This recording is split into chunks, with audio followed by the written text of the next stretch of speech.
விநாயகர் புராணம். விநாயகர் புராணத்தை இழித்தகையர் கேட்டாலும் பாவங்கள் முற்றும் நீக்கப் பெற்று வானுலகப் பதவியை அடைவார்கள்.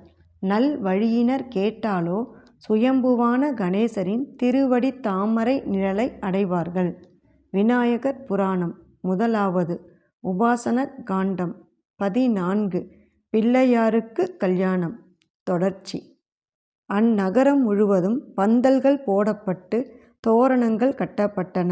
வாழை, கமுகு, தென்னங்குலை முதலிய பொருட்களைக் கொண்டு பந்தலின் முகப்புகளும் மற்ற பக்கங்களும் அழகாக அலங்கரிக்கப்பட்டன. தெருக்கள் எல்லாம் புழுதி அடங்கும்படி பனிநீர் தெளிக்கப்பட்டது.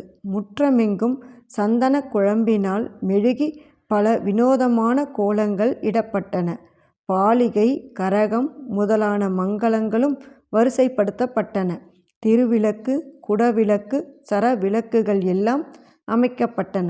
இவ்வாறு கல்யாண ஏற்பாடுகள் நடந்து கொண்டிருக்கும் போது தேவ தூதர்களிடமிருந்து திருமண அழைப்பிதழ் கிடைக்கப்பெற்ற அனைவரும் உடனே கல்யாண வைபவத்தை காண சத்தியலோகத்தை நோக்கி புறப்படலானார்கள்.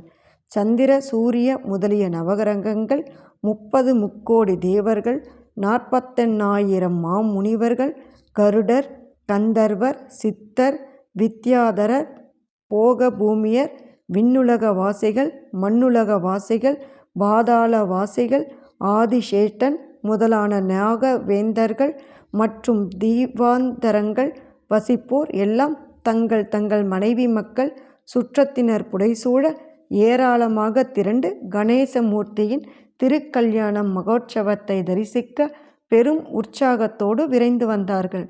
கடையுலகத்தில் 7 கடல்களும் கரை புரண்டு ஒன்றாக திரண்டெழுந்து இமயமலையை நோக்கி சூழ்ந்து வருவது போர் பல உலகத்து விருந்தினர் அனைவரும் ஒவ்வொரு சப்தம் நாற்புறமும் முழக்கமிட திரண்டு வந்து வேத சிற்பிகள் நிர்மாணித்திருக்கும் திருக்கல்யாண நகருக்கு வந்து சூழ்ந்து கொண்டார்கள். அவர்களுக்கு வேண்டிய சகல ஆபரணங்களையும் உணவு வகை முதலானவற்றையும் கொடுத்து வரும்படி சங்கநிதி, பதுமநிதி, சிந்தாமணி, கற்பதரு, காமதேனு என்பவற்றிற்கு பிரம்மதேவன் கட்டளையிட்டார். அவைகளும் பிரம்மன் இட்ட கட்டளைப்படி சகல செல்வங்களையும் வந்தவர்களுக்கெல்லாம் வாரி வழங்கின. அவைகளில் இந்திரன் முதலிய சகல தேவர்களும் பெற்றுக்கொண்டு வேறொரு தெய்வலோகத்தில் இருப்பவர்கள் போல பெரும் ஆனந்த கடலில் லயித்திருந்தார்கள். அந்நகரத்தில் எங்கு பார்த்தாலும் ஆடல் பாடல்களும் கேளிக்கைகளுமாக ஒரே கோலாகலமாக விளங்கியது. வீடுகள் தோறும் பெரிய பெரிய கோலங்கள் போடப்பட்டு லக்ஷ்மிகரமாக காட்சியளித்தன. அந்நகரில் 12 சூரியர்களும் சந்திரர்களும் ஜோதி விளக்குகளும் ஒருங்கே கூடியிருந்தால் இரவு பகல் என்னும் வித்தியாசமே அங்கு தெரியவில்லை. கற்பக விருட்சம் வாரி வழங்கும் அணிமணிகளையெல்லாம் ஆடவரும் பெண்களும் அள்ளி அள்ளி தங்கள் உடம்பெங்கும் பூண்டு மகிழ்ந்ததால் அவர்களுக்குடையே ஆண் பெண் என்ற வித்தியாசம் கூட தெரியவில்லை. வந்திருக்கும் விருந்தினரில் சிலர் அங்குள்ள 5 வகை மர சோலைகளின் அதி அற்புதங்களை பார்த்தபடியே மெய்மறந்து நின்றனர். இளமை மிடுக்குள்ள சில காதலர்கள் பூஞ்சோலைகளில் புகுந்து பலவாறாகவும் விளையாடித் திரிந்தார்கள். தாமரை மொட்டுக்கள் போல் தனங்கள் குலுங்க விளையாடும் மங்கையரில் சிலர் அம்மானை ஆடினார்கள், சிலர் பூப்பந்தாடினார்கள், சிலர் புனலில் நீந்தி விளையாடினார்கள், சிலர் ஊஞ்சல் ஆடினார்கள், சிலர் தங்கள் காதலரை தேடினார்கள், சிலர் அக்காதலர்களோடு கூடி கழித்தார்கள், சிலர் கிளி மொழிகளை பரிசளித்து விளையாடினார்கள். இவ்வாறு புத்திரம் மங்கையரெல்லாம் பூச்சோலைகளெங்கும் புகுந்து திரிந்தார்கள்.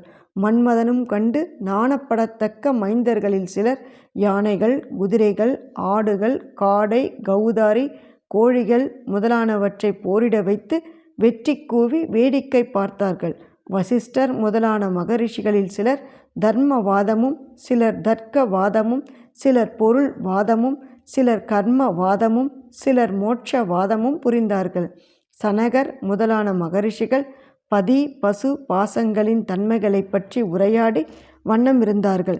அட்டமா சித்தி பெற்ற சித்தர்களோ தம்மை கும்பிடாதவர்களையெல்லாம் கும்பிட வைத்து பலவித அற்புத சித்து விளையாட்டுகள் காட்டினார்கள். இவ்வாறு திருமண விழாவை காண வந்திருந்தவர்களின் உற்சாகத்தையும் கல்யாண மண்டபங்களில் அலங்கார சிற்பிகளையும் இதற்கு மேலும் யாராலும் வர்ணித்து கூற முடியும் பயன்களை எல்லாம் ஒருங்கே அடைந்தோம். ஓம் ஸ்ரீ மகா கணபதையே நம.